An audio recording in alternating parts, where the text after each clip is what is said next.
যে মুখশ্রিত পানি আমরা এই ঠাকুরের মতপথ ঠাকুরের দর্শন কিছু শুনবো। এই জন্যে হাজার হাজার মতুয়া যে আজকে বসে আছে, আপনারা জানেন যে আমাদের এখানে প্রায় 40,000 লোকের প্রসাদ হচ্ছে ওখানে। তাই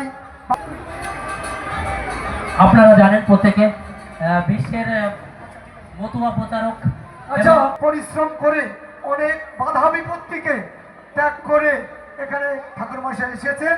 তাই আমরা মাননীয় সঞ্চালক মিহির কুমার পাল মহাশয় করঙ্গের মালা দিয়ে ঠাকুরমশাইকে বরণ করে নিচ্ছে এবং মায়েরা সাথে আছে উলুধ্বনি দেবেন।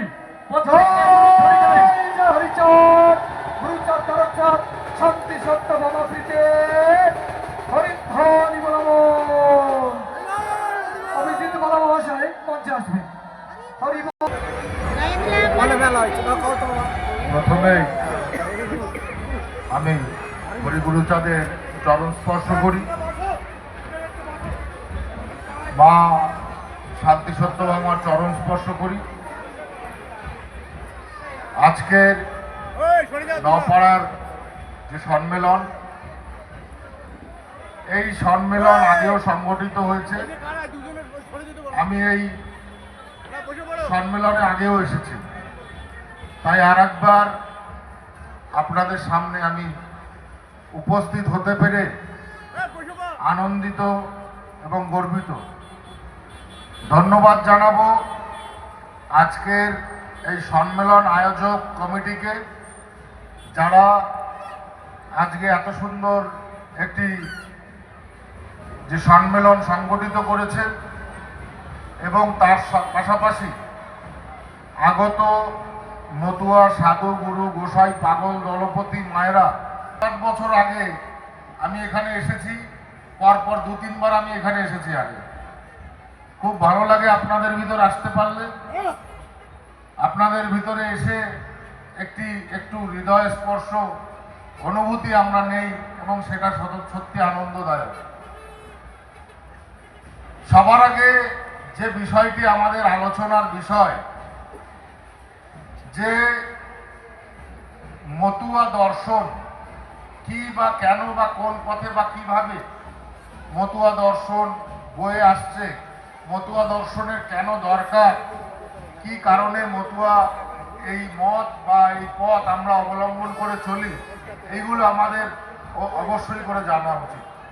সবই কম বেশি জানি, তবুও যে কিছুটা আচ্ছাদন আছে, সেই আচ্ছাদনকে পরিষ্কার করা আরো বেশি দরকার। নতুবা এই মত, এই প্রচলিত ধর্ম সম্পর্কে আমাদের জ্ঞান অর্জন অবশ্যই দরকার। বারবার বললে যেমন নিজের ভিতরেও অন্তর্জ্ঞান তৈরি হয়, ঠিক তেমনি শ্রবণেও অন্তর্জ্ঞান তৈরি হয়। কোনো ধর্মগ্রন্থ পাঠ করার অধিকার ছিল না, এবং সেগুলো যদি করা হতো তাহলে সমাজ থেকে একটা বিরাট চাপ তৈরি করা হতো, তাদের প্রতি অত্যাচার করা হতো, তাদের প্রতি নিগ্রহ করা হতো। আজকে বাবা হরিচাঁদ ঠাকুর পূজিত হয়েছেন এই কারণে। আজকে আমাদের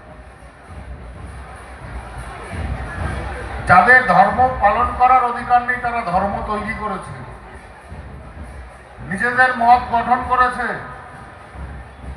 নিজেদের অধিকার আদায় করে নেবার মতো পরিস্থিতি তৈরি করে আজকে সমাজ গঠন করে আজকে তারা চলছে। আর তার উপরেই বিভিন্ন শোষণ শাসন, সেগুলোকে উপেক্ষা করে আজকে আমাদের মতুয়া দল গঠন হয়েছে। মতুয়া দল একটা বিপ্লব, মতুয়া দল একটা আধ্যাত্মিক চেতনা, মতুয়া দল একটা আদর্শগত পরিপূরক রূপ, যে রূপ 1000 বছর ধরে যন্ত্রণা সহ্য করে একটা অধিকার আদায় এবং সফলতার দিকে চলার যে ব্যাপ্তি, তার নামই হচ্ছে মতুয়া দল। আপনারা স্বাভাবিকভাবে বা সাধারণ মানুষ স্বাভাবিকভাবে মতুয়াদের দেখে ব্যঙ্গ করে আমি দেখেছি, অনেক রকম নাম দেয়, বিশেষ করে বলে ডাঙ্কা পার্টি। এগুলো তাদের মধ্যে এই উপলব্ধি নেই, তাদের মধ্যে এই যে চিন্তা ভাবনাটা হচ্ছে এইরকম যে এদের উৎপত্তি হলো কেন, কি কারণে এদের উৎপত্তি হয়েছে, এইভাবে কেন তারা সমাজে চলে। সমাজে তারা এই কারণেই চলে,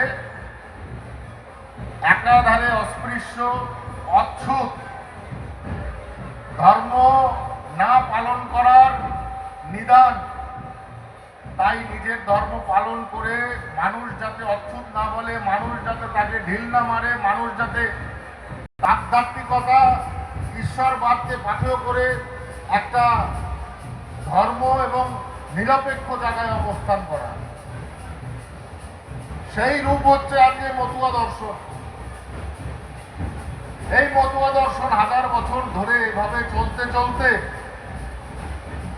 আজকে যে রূপ পেয়েছে, সেই রূপ এক ব্যাপক আকার ধারণ করেছে। আপনারা শ্রীধাম ঠাকুরনগরে যান, বাংলাদেশে শ্রীধাম ওরাকান্দিতে যাওয়া হয়, তাহলে ক্ষুদ্র ক্ষুদ্র দল যখন এক বৃহত্তর মহাসাগরে পরিণত হয়, তখন তার লোকাচার, তখন তার স্বভাব, তার উৎপত্তি দেখে সাধারণ মানুষ ভাববে ধার্মিক আধারে এদের ভিতরে সত্যি ঈশ্বর নেমে এসেছে। ছোট ছোট দলগুলো নিজেদের অস্তিত্ব নিয়ে যখন মহাবারণী মেলার সময় ঠাকুর বাড়িতে যায়, কত লাখ লাখ লোকের সমাগম হয়, আর সেই সমাগমে মহাধামে পরিণত হয় শ্রীধাম ঠাকুরনগর।